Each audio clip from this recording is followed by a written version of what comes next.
தினம் ஆங்கில புத்தாண்டு. உங்கள் அனைவருக்கும், தமிழக மக்களுக்கும் என்னுடைய ஆங்கில புத்தாண்டு வாழ்த்துக்கள்.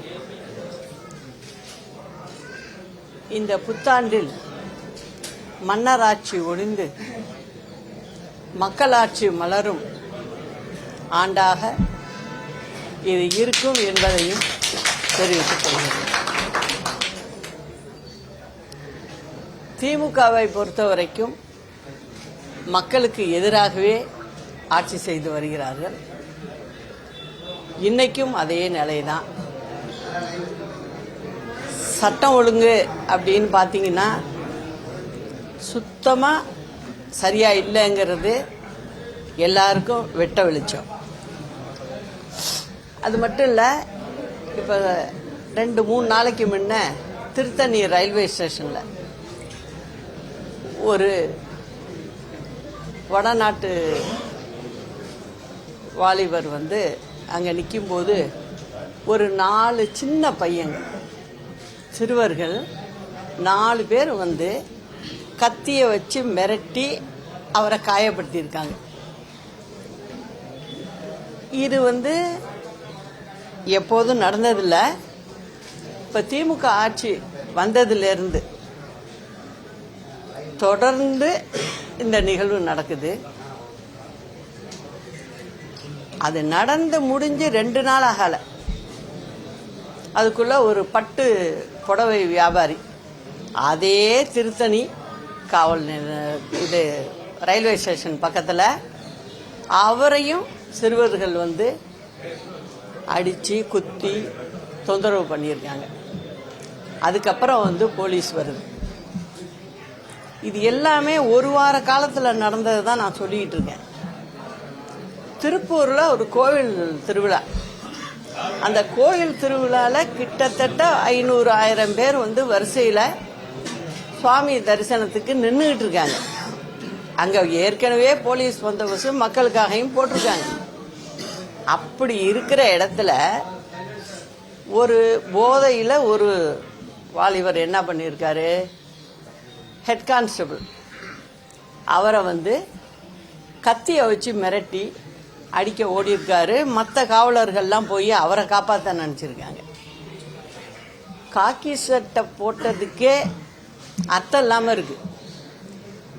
போலீஸ் டிபார்ட்மெண்ட்ல வேலை செய்யறவங்களே, காவல்துறையில் உள்ளவங்களே ஒரு ரவுடி போய் ரோட்ல வெட்ட வெளிச்சத்தில் பக்கத்திலேயே மக்கள் ஒரு 20 அடியிலேயே மக்கள் வரிசையா நிற்கிறாங்க.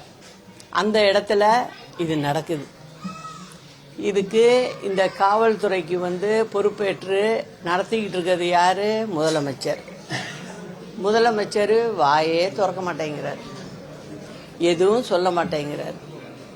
அது காவல் அதிகாரிகளுக்கு என்ன இவர் பேசுறாரு, என்ன செய்யறாருங்கிறதே தெரியல. காவல்துறை அம்மா இருக்கும்போது எப்படி இருந்தது, இதே தமிழ்நாட்டு காவல்துறைங்கிறது எல்லாருக்கும் தெரிஞ்ச விஷயம். அப்ப நடக்கல, இப்ப நடக்குது. அப்ப நிர்வாகம் செய்ய தெரியல அப்படிங்கிறத இது காட்டுது. அதே ஸ்ட்ரென்த் போலீஸ் டிபார்ட்மெண்ட் இருக்கு, அதுல எந்த குறையும் இல்லை. அப்ப அம்மா இருந்தப்ப எப்படி எத்தனை பேர் வேலை செஞ்சாங்களோ அவங்க தான் இருக்காங்க எப்பயும். ஆனா இவங்களால அதை செய்ய முடியல. அதாவது ரவுடிசத்தை குறைக்க முடியல. கேட்டா என்ன சொல்றாங்க, 1000 பேரை சுத்தி வளைச்சிருக்கோங்கிறாங்க, அதுங்கிறாங்க. பட்டப்பகல்லே இது நடக்குது. இதை யாருக்கிட்ட போய் சொல்றது? மக்கள் ரொம்ப தெளிவா இருக்கணும். இந்த தேர்தலில் மக்கள் சரியான பாடத்தை திமுகவுக்கு புகுத்தினால்தான் தமிழ்நாடு ஏதாவது வளர்ச்சி பக்கம் நோக்கி பார்க்க முடியும். தமிழ்நாட்டுக்கு ஒரு வெளிச்சம் கிடைக்கும். அது மக்கள் கையில் இருக்கு. அதே போல பார்த்தீங்கன்னாக்க பஸ்ஸு, போக்குவரத்து துறை கேட்டால் என்ன சொல்கிறாங்க, நாங்கள் இந்த பஸ் வாங்கிட்டோம். இப்போ ஒரு வாரத்துக்குள்ளே பார்க்கணும், ஒரு கலர் பஸ்ஸு நிற்கிது. டிரைவருக்கும் கண்டக்டருக்கும் பைலட்டு மாதிரி யூனிஃபார்மா. இது சொல்கிறாங்க. பைலட்டு மாதிரி யூனிஃபார்ம் கொடுக்குறேன்னு ஒரு பக்கம் சொல்கிறீங்க, ஒரு பக்கம் டிரைவருங்க வேலை செய்கிறவங்க என்ன சொல்கிறாங்க, என்னை வந்து லாங்கில் ஓட்டுற சொல்கிறாங்க, வண்டி எடுத்துக்கிட்டு போயிட்டுருக்கேன், இடையில ஒரு நாள் ரெஸ்ட் வரும் உங்களுக்கு, இந்த நைட் டியூட்டியில் நைட்டில் ஓட்டிகிட்டு வரங்க, என்னை தொடர்ந்து திருப்பி ஓட்டுன்னு சொல்கிறாங்க, ஆள் இல்லை, ஆள் பற்றாக்குறை, நீ ஏன் திருப்பி ஓட்டு அப்படின்னு சொல்கிறாங்க. நாங்கள் அந்த பஸ் ஸ்டாண்டில் எங்களுக்கு தங்கறதுக்கு கூட நல்ல வசதி கிடையாது, அங்கேயே படுத்து கையை தலைக்கி வச்சு படுத்து இருந்துட்டு திரும்ப நாங்கள் உடனே பஸ் எடுக்க வேண்டியா இருக்கு. நாங்கள் எப்படி தூங்காமல் செய்ய முடியும்னு ஒரு பக்கம் என்ன சொல்கிறாங்க, 2 பேருக்கு யூனிஃபார்மை போட்டு விட்டு பைலட்டு மாதிரி ஓட்டுறாங்கங்கிறார். நான் என்ன சொல்கிறேன், நீங்கள் அதெல்லாம் செய்ய வேண்டாம். அம்மா இருந்தப்போ 2011-16 கிட்டத்தட்ட பார்த்துங்க, தமிழ்நாட்டுக்கு தேவையான பஸ்ஸு அப்படின்னு கேட்டிங்கன்னா 10,900 வேணும். அது இருந்தால் தான் ஒரு நாளைக்கு பயணிக்கிற பயணிகள் எத்தனை பேருன்னு பார்த்தீங்கன்னா 1,75,00,000 நபர்கள் ஒரு நாளைக்கு, ஏழை எளியவர்கள் பெரும்பாலும் அதிகமாக பயணிக்கிறவங்க இருக்காங்க. நான் சொல்கிறது தமிழ்நாடு முழுவதும். அந்த மாதிரி மக்கள் வந்து பஸ்ஸை நம்பி இருக்காங்க, பேருந்தை நம்பி இருக்காங்க. அவங்களுக்கு வேண்டிய பஸ்ஸை வாங்க முடியலை அவங்களால. ஒரு பஸ்ஸை நிறுத்திக்கிட்டு அதுக்கு யூனிஃபார்ம் இப்படி கொடுக்குறோம் அப்படி கொடுக்குறோன்னு சொல்கிறீங்க. இது எந்த வகையில் நியாயம்? அது இன்றைய தினம் இன்னொன்றும் சொல்லிக்கிறேன்.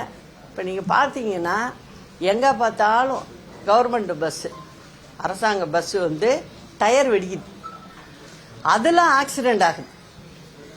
கடலூர் பக்கத்தில் வந்து எழுத்தூர்னு ஒரு கிராமம், அந்த இடத்துல பார்த்தீங்கன்னா பஸ்ஸு போயிட்டு இருக்கும்போது, நம்ம அரசு பஸ்ஸு போயிட்டு இருக்கும்போது டயர் வெடித்து எதிரில் வந்த 2 வண்டி மோதி 9 பேர் ஸ்பாட்லே செத்து போயிட்டாங்க, இறந்துட்டாங்க. இந்த மாதிரி இறப்புகள் வந்து அதிகமாக இருக்கு. அதை பற்றி வெளியில் மூச்சு விடுறதில்ல, அதை பற்றி ஒரு வருத்தம் கூட தெரிவிக்கிறதில்ல. அது ஒரு ரொட்டீனாக நடக்கிறது மாதிரி இருக்கிறதுனால அவங்களுக்கு அது சர்வ சாதாரணமாக போயிடுச்சு. இது நடக்கிறதுக்கு என்ன காரணம் அப்படின்னு பார்த்தீங்கன்னா, அதாவது அம்மா இருந்து ஆட்சி செய்த போது ஒரு பஸ்ஸு வாங்கினாங்கனாக்க அரசாங்கத்துக்கு, அதாவது 3 லட்சம் கிலோமீட்டர் அது ஓடணும். 3 லட்சம் கிலோமீட்டர் ஓடிட்டுன்னா அந்த வண்டியை நிறுத்திட்டு அந்த ரூட்டுக்கு புது வண்டி தான் போடணும். அப்படிதான் அம்மா காலத்தில் போட்டுக்கிட்டு இருந்தாங்க. அப்போ ஒரு இது என்ன இருந்ததுன்னா, விரைவு பேருந்து அப்படின்னு சொன்னீங்கன்னாக்க லாங்கா போகிறது, அதை பொறுத்த வரைக்கும் 3 லட்சம் கிலோமீட்டர் ஓடணும். அப்படி நீங்கள் கிலோமீட்டரை பார்க்கல அப்படின்னா 7 வருஷம் ஓடின வண்டி இருந்தால் அதோடு அதை கண்டம் பண்ணிடணும், திருப்பி அதை எடுக்க மாட்டாங்க, புது வண்டி தான் போட்டாகணும். அதே போல் பார்த்தீங்கன்னா மாவட்ட அளவில் மாவட்டத்துக்குள்ளே போகிற வண்டிகள் அப்படின்னு பார்த்தீங்கன்னா 6 வருஷம் 6 லட்சம் கிலோமீட்டர் ஓடணும். அப்படி இல்லைன்னா 6 வருஷம் முடிஞ்சிருந்துச்சுன்னா அந்த வண்டியும் நிறுத்திடணும். இப்படி தான் வழக்கத்தில் இருந்தது. அம்மா ஆட்சியில் இருக்கும் போதெல்லாம் இதை கரெக்டாக செய்வாங்க. ஏன்னா கிராமத்து மக்கள் ஏறுது வண்டியில், எதுவும் ஆயிடக்கூடாது அப்படிங்கிறத நினைக்கிற ஒரு முதலமைச்சராக இருந்தாங்க அவங்க. அதனால அதை செஞ்சாங்க. அதை இந்த திமுக அரசு வந்தோடனே என்ன பண்ணுது பாருங்க, அந்த 3 லட்சம் கிலோமீட்டருங்கிறத 9 லட்சம் கிலோமீட்டராக மாற்றுது. யோசிச்சு பாருங்க, ஒரு வண்டியை எடுத்து 9 லட்சம் கிலோமீட்டர் வரைக்கும் ஓடணும் அப்படின்னா அந்த வண்டி எப்படிங்க இருக்கும்? அதை நம்பி எப்படி ஜனங்க ஏறும்? இல்லைன்னா 12 வருஷம் இருக்கும் அந்த வண்டி அப்படின்னு மாத்துறாங்க அந்த ரூலை. இதே மாதிரி தான் மாவட்ட பேருந்துகளுக்கும் அதே கணக்கில் மாற்றுறாங்க. அப்போது வண்டி எப்படி நல்லா இருக்கும்? 2 விஷயம் புரிஞ்சுக்கணும். ஒன்று, வண்டிக்கு ரிப்பேர் செலவுன்னு அது ஒரு பக்கம் ஆகும், அதையும் தடுக்கணும், மக்களையும் பார்க்கணும். அப்படின்னு சொன்னால் நீங்கள் புது வண்டி போட்டே ஆகணும். அம்மா இந்த 11-16க்குள்ளே பார்த்தீங்கன்னா 10,000 புது வண்டி எடுத்தாங்க, புது பஸ்ஸுகள் எடுத்தாங்க. ஆனால் இந்த அரசாங்கம் இப்போ வந்து எத்தனை வண்டி எடுத்திருக்கு வெளிப்படையாக சொல்லலாம்ல? சொல்ல மாட்டாங்க அதை. ஏன்னா ஒரு 3000 கூட தாண்டலை அவங்க. அதுவும் கொஞ்சம் கொஞ்சமாக, அது நான் சொல்கிறேன் இல்லை, தொடர்ந்து சொல்கிறதுனால எடுத்துட்டு பார்த்தீங்கன்னா ஒரு பச்சை கொடியை வச்சுக்கிட்டு அந்த மந்திரியோ அல்ல முதலமைச்சரோ 2 ஆட்டோ ஆட்டுவாங்க. நான் பேசி 2 நாள் 3 நாளில் நீங்கள் வேணால் தொடர்ந்து பாருங்கள், இது இருக்கும். நான் எனக்காகவே சொல்கிறேன், தமிழ்நாட்டு ஓட்டு போட்ட மக்களுக்காக தானே சொல்கிறேன். அதை செய்யலை. இதனால எவ்வளோ உயிர்கள் போகுது? இதெல்லாம் வந்து நம்ம மக்கள் புரிஞ்சுக்கணும். இவங்க வந்து பொய் பேசுறது தான். அப்புறம் இன்னொன்று, நீங்கள் ஒரு இன்டர்வியூக்கு போகிறீங்கன்னு வச்சுங்க, இன்டர்வியூக்கு போகிறவங்களுக்கு ட்ரெஸ் கோட் இருக்கும், அதுக்கும் மார்க் உண்டு. எந்தெந்த இடத்துல எப்படி போகணும் என்னங்கிறது இருக்குது, வரமுறை இருக்குது. அம்மா இருந்தப்போ பக்கத்து மாநிலம், நான் பேர் சொல்ல விரும்பலை, பக்கத்து மாநிலத்தில் ஒரு ஏஜென்சி, அவங்க வந்து காரில் எல்லாம் விளம்பரம் கொடுத்துருப்பாங்க. அதாவது இதில் பஸ்ஸில், அரசாங்க பஸ்ஸில் அவங்க வந்து இந்த மாதிரி நாங்கள் வந்து இங்கேயும் நாங்கள் விளம்பரம்லாம் போடுறோம் அப்படின்னு கேட்டாங்க. அப்போ இருந்த அமைச்சர் வந்து அம்மாட்ட கேட்டார். அம்மா சொன்னாங்க, என்ன வார்த்தை சொன்னாங்க தெரியுமா? என் அரசாங்கத்துக்குன்னு ஒரு மரியாதை இருக்கியா, அந்த மரியாதையை நான் என்னைக்குமே விட்டு கொடுக்க மாட்டேன். அது விட்டு கொடுத்தா தமிழ்நாட்டு மக்களை விட்டு கொடுத்ததா அர்த்தம். அதனால அது செய்ய மாட்டேன். இதெல்லாம் பேசிக்கிட்டு என்கிட்ட வந்து டயத்தை வேஸ்ட் பண்ணக்கூடாது அப்படின்னு அம்மா சொன்னாங்க. வீட்டில் வந்து ஒருத்தவங்க பார்க்குறப்ப கேட்குறாங்க, நானும் பக்கத்தில் இருந்து அதை பார்த்தேன். எதுக்காக சொன்னாங்க அப்படின்னா, அதெல்லாம் ஒரு கௌரவம். ஒரு தமிழ்நாட்டு பஸ்ஸு அப்படின்னா நம்ம முத்திரை போட்டிருக்கோம். எந்த போக்குவரத்து கழகமோ அந்த பேர் மட்டும்தான் போட்டிருக்கோம். கரெக்டாக போவோம் வரும். அம்மா பீரியடில் பார்த்தீங்கன்னா இப்போ நடக்கிறதெல்லாம் இருக்காது, சரியாக நடத்தினாங்க. அரசாங்கத்துக்கு வருமானம் வருங்கிறத அம்மா பார்க்கல. அந்த விதத்தில் ஒழுங்காக வண்டியை ஓட்டு, ஒழுங்காக வந்து சேருங்க, மக்களை ஏற்றுங்க, குறை இல்லாமல் போகணும், அது ஒன்று தான் பார்ப்போம் நாங்கள். ஆனால் இப்போ பாருங்கள், பஸ்ஸில் ஊர் பேர் கூட தெரிய மாட்டேங்குது. எல்லா பக்கமும் பஸ்ஸில் வந்து விளம்பரத்தை போட்டு, அது கவர்மெண்ட் பஸ்ஸா என்ன ஏதுன்னு கூட யாருக்கும் தெரியாத அளவுக்கு இப்போ நம்ம தமிழ்நாட்டில் பஸ்ஸெல்லாம் போயிட்டுருக்கு. இது எதுக்கு? யாரோ ஒரு ஏஜெண்ட்டு அவங்க சம்பாதிக்கிறதுக்காக இவங்க வந்து இந்த வேலையை செய்கிறாங்க. சரி, அதில் ஏதோ ஒரு பகுதி அரசாங்கத்துக்கு இதுக்கு வரும், போக்குவரத்து துறைக்கு அப்படின்னா, அப்படி வர்றதெல்லாம் எங்கே போகுது நான் கேட்குறேன். இதெல்லாம் இல்லாமையே 10,000 பஸ்ஸு வாங்கி அழகாக ஓட்டணும்ல. இப்போ நீங்கள் என்ன பண்ணுறீங்க? எதையும் விட்றதில்ல. நீங்களே கூப்பிட்டு ஒரு பெயிண்ட் அடித்து நீ போட்டுக்கிட்டு போ, இவ்வளவு பணத்தை கொடு, வருஷத்துக்கு ஒரு மாதத்துக்குன்னா இவ்வளவு கொடுன்னு வாங்குறீங்க. அப்புறம் ஏன் உங்களால் பஸ்ஸு வாங்க முடியலை, எதுவும் செய்ய முடியலை? இதெல்லாம் மக்கள் வந்து சிந்திச்சு பார்க்கணும்.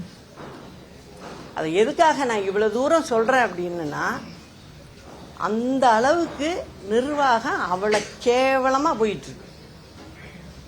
இதெல்லாம் நிறுத்தி ஆகணும் அப்படின்னா அது யார் கையில் இருக்குது? மக்கள் கையில் தான் இருக்கு. இன்னொன்றும் சொல்லிக்கிறேன், இப்போ நீங்கள் பார்த்தீங்கன்னா எங்கே பார்த்தாலும் கவர்மெண்ட் பஸ்ஸு, அரசாங்க பஸ்ஸு வந்து டயர் வெடிக்குது. அதெல்லாம் ஆக்சிடென்ட் ஆகுது.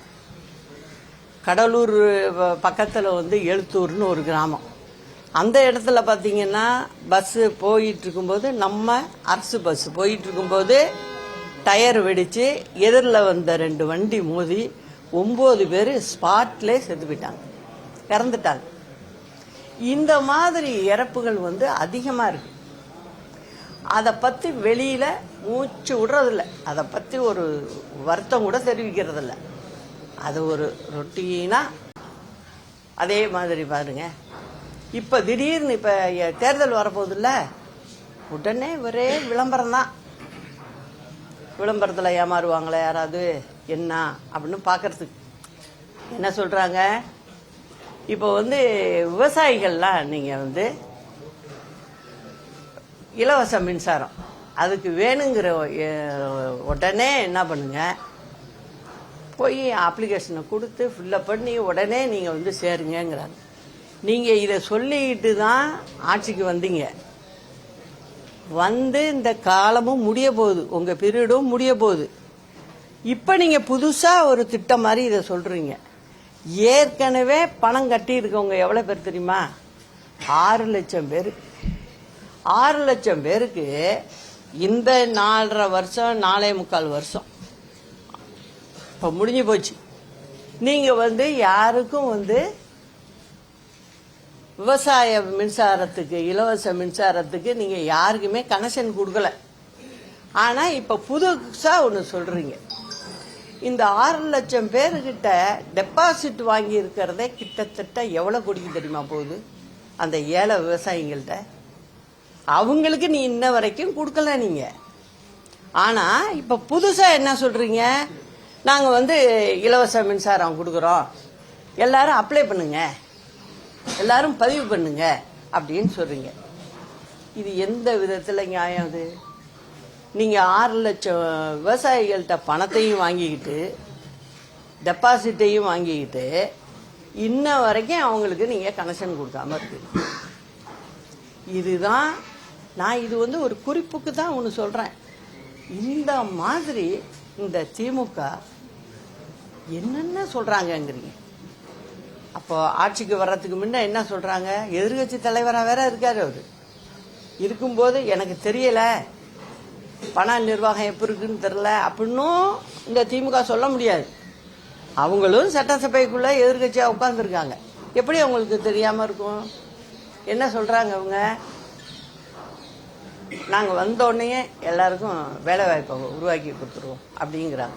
எவ்வளோ வேலை வாய்ப்பை நீங்கள் உருவாக்கி கொடுத்துருங்க?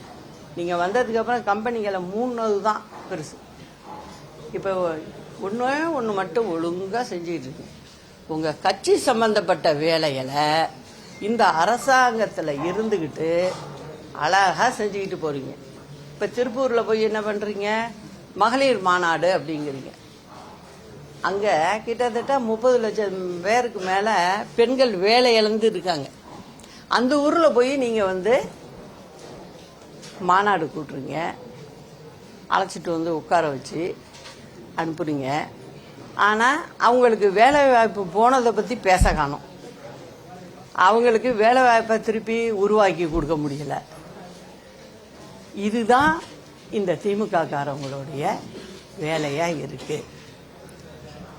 என்ன சொன்னாங்க முதல்ல, நாங்கள் வந்து தூய்மை பணியாளர்களுக்கு வேலையை கொடுப்போம், வேலை எல்லாருக்கும் நாங்கள் கொடுப்போம். நாங்கள் இப்போ எங்கே பார்த்தாலும் போராட்டம்.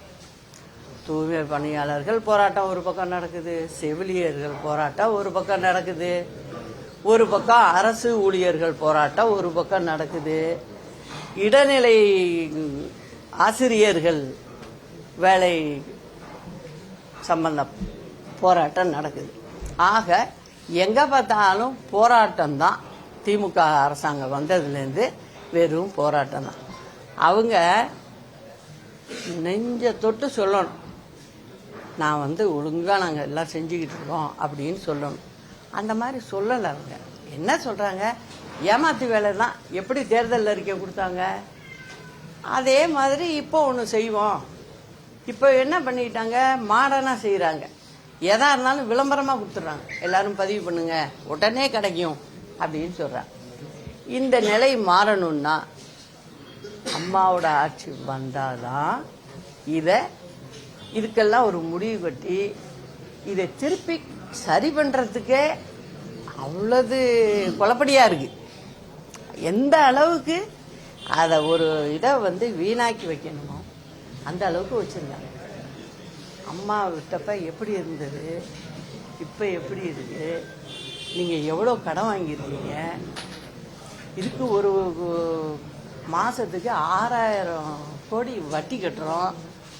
இப்ப கட்டிக்கிட்டு இருக்கோம், 6000 கோடி வட்டி கட்டிக்கிட்டு இருக்கோம்.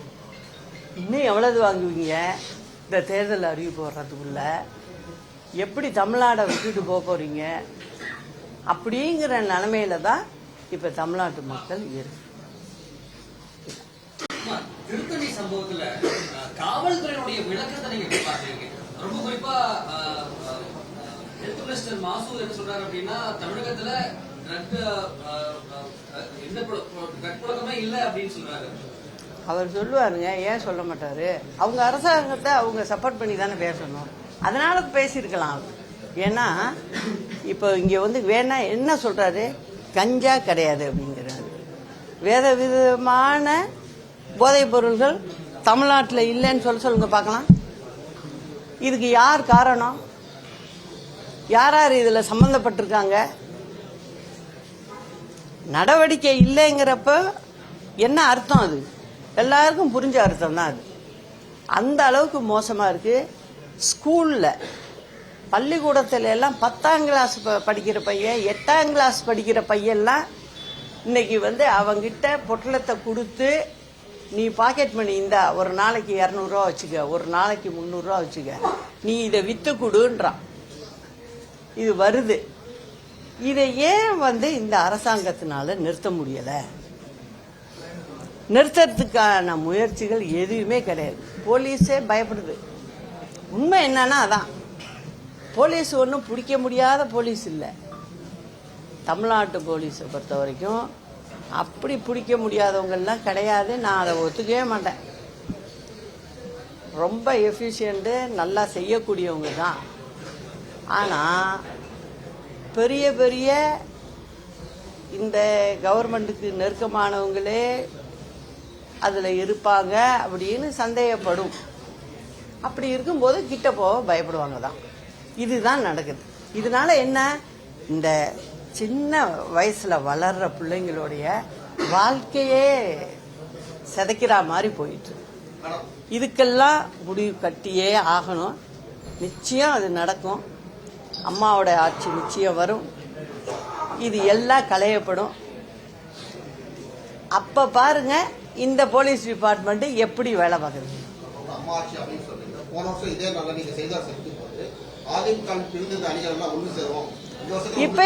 இப்பயும் நான் நிச்சயமா சொல்றேன்.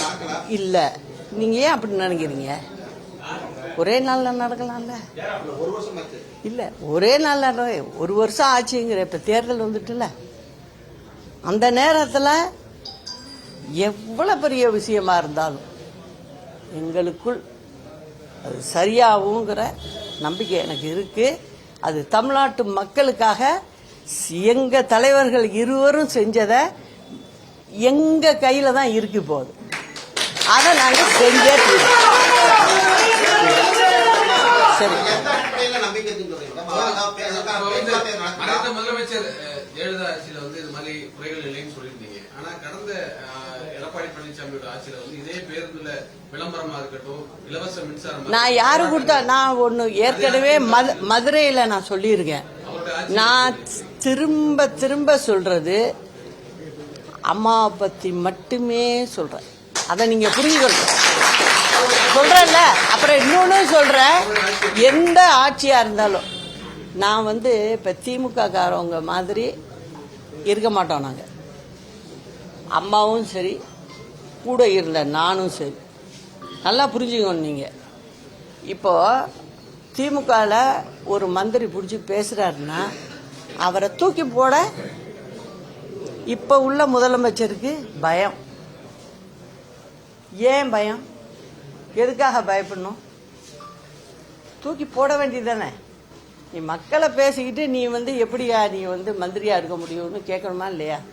ஆனா அம்மா நான் என்னை பொறுத்த வரைக்கும் அம்மா எப்படி செயல்பட்டாங்களோ அதே மாதிரி என் கண் பார்வையில் வரும்போது இந்த தவறுகள் இருக்காதுங்கிறத ஆணித்தரமாக நான் சொல்லுவேன். இன்னொன்று சொன்னேன், இதில் நான் போய் பார்த்தேங்க, தஞ்சாவூர் பக்கம் டெல்டா மாவட்டத்தில் விவசாயத்தில் சில பிரச்சனைகள் இருக்குது, அது வண்டி பிரச்சனை பெரிய பிரச்சனையாக இருக்குது அப்படின்னு ஒரு ரிப்போர்ட்டர் உங்களை போல தான் கேட்டார். அம்மா இது இது அதிமுக ஆட்சியில் அதிமுக ஆட்சின்னா சொல்லுங்க அப்படின்னு. அப்போ சொன்னார் இவங்க இதில் வந்துச்சுன்னு சொல்லி. என்னை பொறுத்த வரைக்கும் யார் செஞ்சாலும் மக்களுக்கு இடையூறாவோ தவறாவோ செஞ்சால் யார் செஞ்சாலும் தப்பு தான். அதை தான் இன்னைக்கும் சொல்கிறேன்.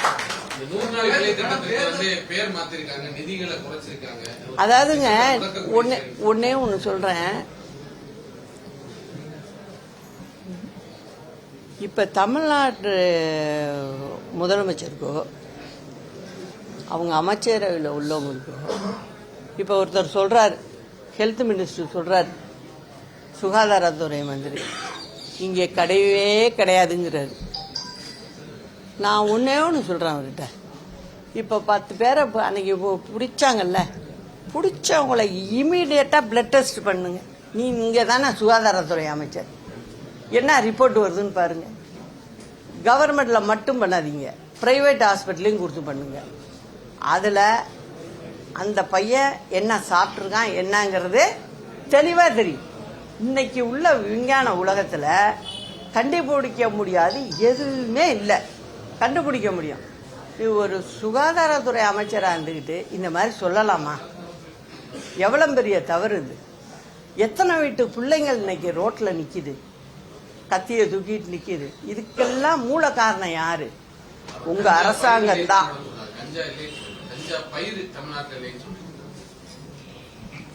இப்ப பவுடரு கூட தமிழ்நாட்டில் இல்லதான் அப்படி சொல்லிடுவார் அவரு. தமிழ்நாடு எல்லைக்குன்னு எதுக்கு செக் போஸ்ட் போட்டிருக்கோம்?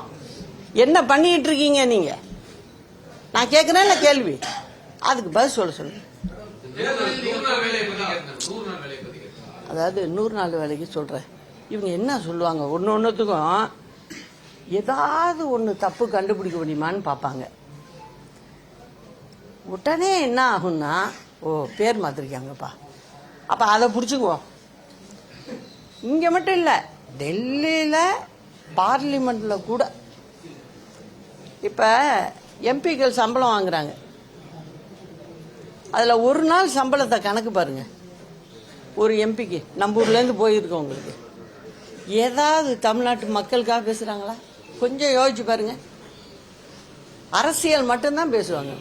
அரசியல் பேர் மாற்றத்தினால உனக்கு என்ன ஆகிவிடுது? நான் கேட்குற கேள்வி உங்களுக்கு என்ன ஆகிட போகுது? அவங்க சொல்றதுல ஒரு விஷயம் நம்ம திருப்பி கேட்க வேண்டிய விஷயம்தான். 60% நாங்கள் எடுத்துக்கிறோம். முதல்ல 100% மத்திய அரசு கொடுத்தது. அதில் பாயிண்ட் அதுதான். இப்போ 60% நாங்கள் கொடுப்போம், 40% நீங்கள் வச்சுக்கிங்கிறாங்க. நீ அதுக்கு போய் லெட்ரு கொடுத்து நீங்கள் முறைப்படி போய் அதுக்குன்னு ஒரு அமைச்சகம் இருக்குது, போய் அங்கே உட்காந்து உங்கள் எம்பிக்கள் உங்களுடைய ஸ்பெஷல் ரெப்ரசன்டேட்டிவ் உட்காந்து அங்கே போய் வேலை பார்க்கணும். அதை விட்டுட்டு சும்மா கத்திக்கிட்டு இருந்தா, இப்போ 4 வருஷமா 4.5 வருஷமா நீங்கள் கத்திக்கிட்டு இருந்ததுனால என்ன ஆச்சு? கிட்டத்தட்ட நிறைய திட்டங்களுக்கு வர வேண்டிய பணம்லாம் வராமல் இருக்கு. சில இதில் பார்த்தீங்கன்னாக்கா லேப்ஸ் ஆகி போயிட்டு அடுத்த ஸ்டேட்டுக்கு போயிட்டு அடுத்த ஸ்டேட்டில் அதை முடிச்சுட்டாங்க, அடுத்த மாநிலத்தில்னா அவங்க கேட்குறாங்க. அவங்க புத்திசாலி. நிறைய இடத்துல இந்த மாதிரி கேட்டு வாங்குறதுல காங்கிரஸ் அரசாங்கமே இருக்கு. இன்னைக்கு உங்களோட கூட்டணியில் இருக்காங்களே அந்த காங்கிரஸ் அரசாங்கம் இருக்குப்பா. இருந்துக்கிட்டு என்ன பண்ணுறாங்க? போய் இந்த மாதிரிங்க தமிழ்நாட்டிலேருந்து மீதி பணம் இவ்வளவு வேஸ்ட் ஆகுது, அதை எங்களுக்கு கொடுங்க, நாங்கள் அந்த திட்டத்தை செஞ்சு முடிச்சிட்டோம் அப்படின்னு சொல்கிறாங்க. இது நல்லா இருக்காது.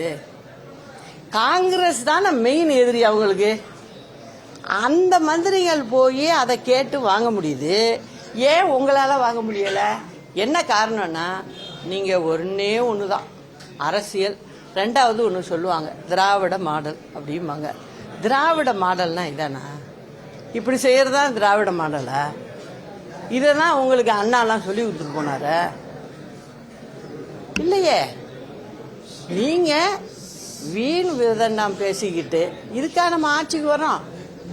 நம்மளுக்கு இருக்கிறத 60 மாதம். அந்த 60 மாதத்தை பாசிட்டிவா நல்ல விதமா செயல்படுத்தி நம்ம மக்களுக்கு என்ன நம்ம அதிலேருந்து எடுத்து கொடுக்க முடியும், அவங்கள எப்படி நம்ம வாழ வைக்க முடியும் அப்படின்னு தான் பார்க்கணுமே ஒழிய, இது மாதிரியெல்லாம் அரசியலுக்கு முடிவு கட்டுறது தான் என்னோட வேலை. இதை தான் நான் செய்வேன்.